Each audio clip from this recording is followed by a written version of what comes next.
कठिन वाले। महाराज पेट में चूहे दौड़ रहे हैं, भूख लगी और कहा नहीं आज तो व्रत है, खा नहीं सकते। व्रत यदि करना है तो हमारे यहां पर शास्त्र कहते हैं विचारों का व्रत करिए।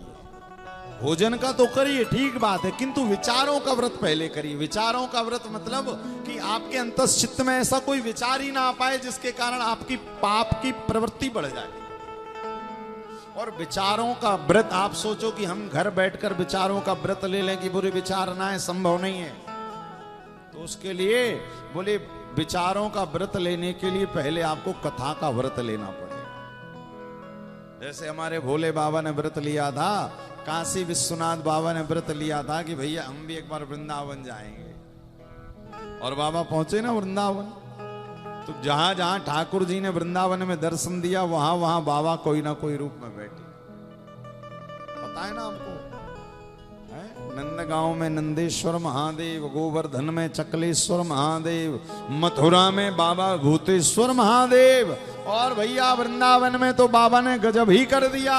वृंदावन में तो काशी विश्वनाथ भगवान गोपेश्वर महादेव के रूप में प्रकट हो गए। बोलो गोपेश्वर भगवान की जय हो। और ऐसे नहीं गए। अब कोई कहता भैया बैरागी व्यक्ति साड़ी कैसे पहन सकता है, तो बाबा कहते भैया कन्हैया के प्रेम में जो करना पड़े वो सब हम करेंगे।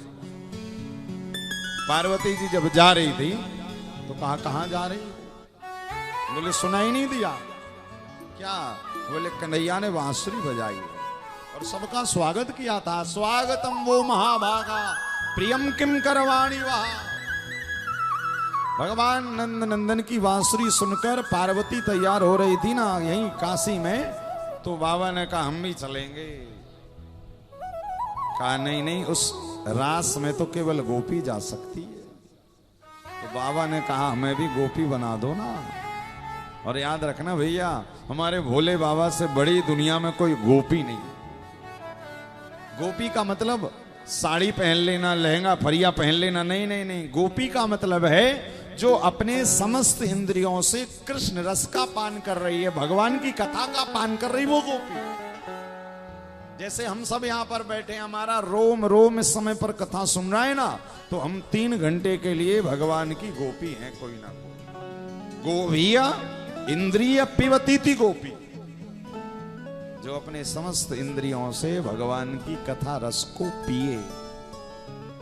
तो जब बाबा पहुंचे ना विश्वनाथ जी, तो आपको पता है ना बनारस की साड़ी बड़ी प्रसिद्ध है, पता है? बनारसी साड़ी।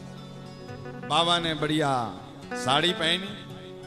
पार्वती जी कह रही प्रभु साड़ी तो पहन ली है, गोपियों की तरह बड़े बड़े बाल कहां से लाओगे? बाबा ने तुरंत अपनी जटाएं खोली सुंदर से, और पार्वती जी से भी ज्यादा लंबी जटाएं हो गई।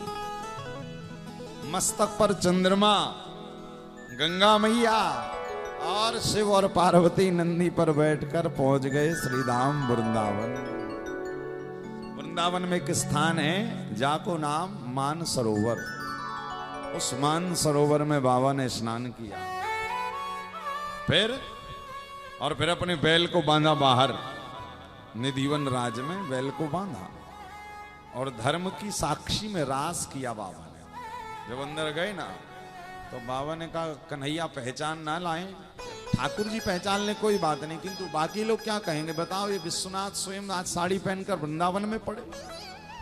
तो उन्होंने कहा इनसे प्रेम हम करते हैं, दुनिया को क्या बताना। तो भोले बाबा ने लंबा सा घूंघट मार लिया कि अब कोई पहचानेगा ही नहीं, कन्हैया भी नहीं पहचानेगा। और जैसे ही कन्हैया ने देखो भैया सबरी गोपियां तो नेक नेक सी, 8 फुट की गोपी कहांते आ गई, भोले बाबा 8-9 फुट के, यहाँ बड़ी बड़ी जटाएं दिख रही। सोई भोले बाबा के नाचवे वालों सुर कन्हैया ने अपनी बांसुरी में पहले ही बजाई दियो। और जैसे ही बांसुरी बजी कन्हैया की, मानो बाबा तो आज सुध-बुध खो गए। क्या हुआ? बाबा ने कहा कन्हैया ऐसो ना करो, यदि आप बांसुरी बजाओगे तो हम पांव हमारे रह नहीं पाएंगे, हम तो नाचेंगे पक्का।